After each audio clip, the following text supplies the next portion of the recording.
అందరికీ నమస్కారం. ఈరోజు ప్రపంచవ్యాప్తంగా డాక్టర్ బిఆర్ అంబేద్కర్ గారి 135వ జయంతి ఉత్సవాన్ని ఘనంగా చేసుకుంటూ ఉన్నాం. ఒక రాజ్యాంగ స్ఫూర్తిని రగిలించి విభిన్న ప్రాంతాలు విభిన్న భాషలతోటి విభజించి పాలించిన రోజుల నుంచి కూడా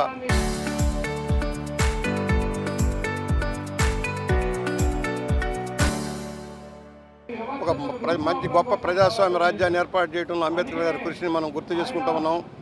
రాజ్యాంగ నిర్మాతగా సమాన హక్కులు కల్పించాలని, పేదరిక నిర్మూలన జరగాలని, కుల వ్యవస్థ పోవాలని ఆశించిన వ్యక్తి ఇన్ని సంవత్సరాల తర్వాత కూడా ఇంకా పేదరికం పోవటం లేదు. ఆ రోజున చెప్పాడు ఆయన, అంటరానితనం నిర్మూలించబడాలి, అందరికీ సమాన అవకాశాలు ఉండాలి, చదువుకోవాలి, విద్యా వైద్యం లభించాలని చెప్పారు, ఉండటానికి ఇల్లు ఉండాలని లక్ష్యం నెరవేర్చాలని చెప్పారు.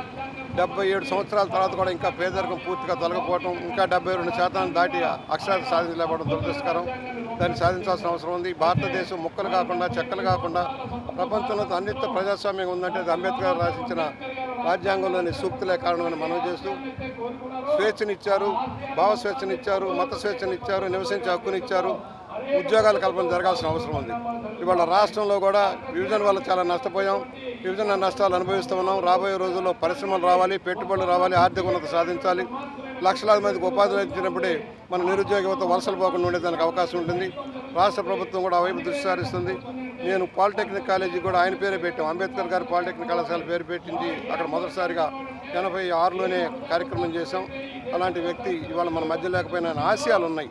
ఆయన ఒకటే చెప్పాడు, బౌద్ధం స్వీకరించాడు, కుల వ్యవస్థ లేని స్వేచ్ఛగా శాంతియుతంగా ఉండేలాగా అందరికీ సమానం ఉండే లక్ష్యంతో బౌద్ధాన్ని స్వీకరించిన వ్యక్తి అంబేద్కర్ గారు. అలాంటి వ్యక్తి లేకపోయినా ఆయన ఆశయాలు ఉన్నాయి. ఇవాళ వాడవాడలో ఆయన విగ్రహాలు పెడుతున్నారు. ఏదో దళిత వాడల్లో పెట్టడం కాదు, అన్ని చోట్ల కూడా రాజ్యాంగం అనేది అందరికీ ఇచ్చిన సమాన అవకాశం. నాకు నీకు స్వేచ్ఛనిచ్చారు, మాట్లాడే స్వేచ్ఛనిచ్చారు, భావ స్వేచ్ఛనిచ్చారు.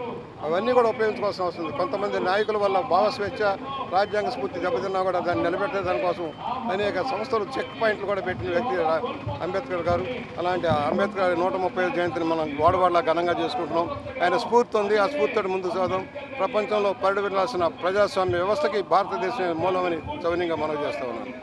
ఈరోజు మనం రాజమండ్రిలో డాక్టర్ బిఆర్ అంబేద్కర్ గారి 135వ జయంతి సందర్భంగా మనం ఆయన జీవితాంతం చేసిన పోరాటాన్ని మనం గుర్తు తెచ్చుకోవాలి. ఆయన చదువుకి, హ్యూమన్ రైట్స్కి, అదేవిధంగా బలహీన వర్గాలకి ఇచ్చిన దాని ఎంపవర్మెంట్కి సంబంధించిన జీవితాన్ని కృషిని మనం ఈరోజు గుర్తుంచుకుని, ఆయన మనం భారతదేశం స్వాతంత్రం వచ్చినప్పుడు కూడా కేవలం పొలిటికల్ ఇండిపెండెన్స్ ఉంటే సరిపోదు, సోషల్ అండ్ ఎకనామిక్ ఇండిపెండెన్స్ ఉండాలి అందరికీ అని చెప్పడం, దాన్నంతా కూడా మనం స్ఫూర్తిగా తీసుకుని ఈరోజు మనం ఆయన స్ఫూర్తిని గుర్తుంచుకొని అది మనం అందరం కూడా మన పిల్లలకి అందరికీ చెప్పాల్సిన అవసరం ఉంది. మన హక్కులన్నీ కూడా మనం ఆయన జయంతి రోజు గుర్తుపెట్టుకుని హక్కులకి మనం పోరాటం ముందుకు సాగిస్తూ మన బాధ్యతలు కూడా మనం గుర్తుపెట్టుకుంటూ ఆయనకు సంబంధించిన జీవిత స్ఫూర్తిని మనందరం కూడా ఆశయాల్లో మనం ముందుకు వెళ్ళాలని అందరికీ నాకు చెప్పాలి. సాధించిన ఎన్నో అంశాలు ప్రజలకి చాలా విషయాల్లో విముక్తినిచ్చాయి. అలాగే మనందరం కూడా ఈరోజు ఒక సిస్టమేటిక్గా ఒక సిస్టంలో బతుకుతున్నాము అని అంటే దాన్ని విజువలైజ్ చేసి మనకి ఇచ్చినటువంటి మహానుభావుల్లో ఇతను చాలా ముఖ్య భూమిక పోషించారు. కాబట్టి ఇంకా మనం అంబేద్కర్ గారి ఆశయాల్ని ఇంకా మనం దృఢంగా ముందుకు తీసుకుపోయి సమానత్వం తీసుకొని ఈక్వాలిటీ తీసుకురావాల్సిన అవసరం ఉంది. కాబట్టి ఈ సందర్భంగా ప్రజలందరికీ మరోసారి అభినందనలు తెలియజేస్తూ, ఏదైతే డ్రీమ్ చేశారో అంబేద్కర్ గారు వారి డ్రీమ్స్ని ఫుల్ఫిల్ చేయడానికి అందరం మరోసారి ప్రమాణం చేసుకొని ముందుకు సాగాలి. Thank you.